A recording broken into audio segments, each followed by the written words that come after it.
ले फरहाद का पहाड़।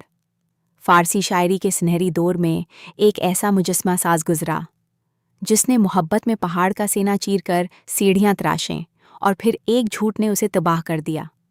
इसका नाम था फरहाद और उसकी कहानी 1000 साल से फारसी तहजीब में गूंज रही है। ज़रा तसव्वुर करें, बादशाहों का दौर, सासानी सल्तनत, रेशम के रास्तों पर तुजारत का शोर और फिरोज़ी टाइलों से चमकते महल। यहीं रहता था फरहाद, हथौड़े और छीनी वाला एक कारीगर जिसके हाथ पत्थर को मिट्टी की तरह मोड़ देते थे। न शहजादा था, न अमीरजादा, लेकिन उसके पास एक ऐसी चीज़ थी जो उसे खतरनाक बनाती थी। एक अंधी, जानलेवा मोहब्बत, और वो मोहब्बत थी शेरें से, एक हसीन और ज़हीन शहजादी जो पहले से खसरो परवेज़ यानी खुद शाही ईरान के लिए मुकर्रर थी।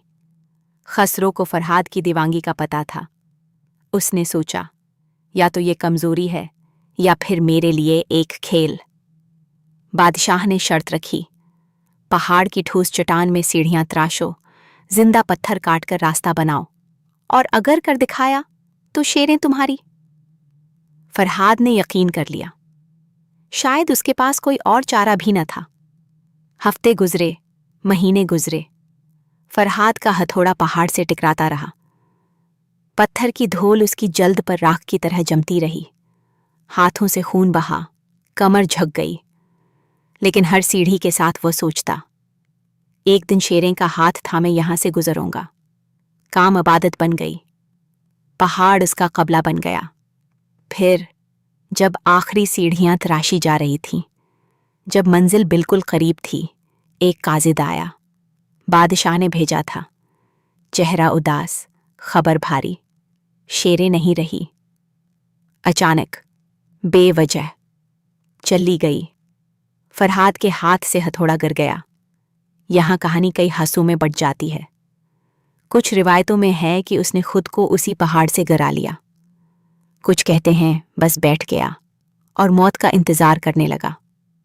लेकिन असल सच ये है, खसरू ने झूठ बोला था। शेरें जिंदा थी। बादशाह ने जुल्म को हथियार बनाया और वो हथियार बिल्कुल काम आया। वो सीढ़ियां आज भी वही हैं, एक ऐसी मोहब्बत की यादगार जो कभी पूरी ना हुई। एक ऐसे आदमी के हाथों तराशी गई जिसे बहुत देर से पता चला कि ताकत के सामने इश्क की कोई कीमत नहीं। अब सवाल ये है, क्या ये सीढ़ियां वाकई थीं या फारसियों ने उन्हें महज एक अलामत के तौर पर घड़ा? और अगर सच में थीं, तो क्या वो आज भी किसी पहाड़ की तहों में छिपी हैं, किसी के मिलने की राह देख रही हैं?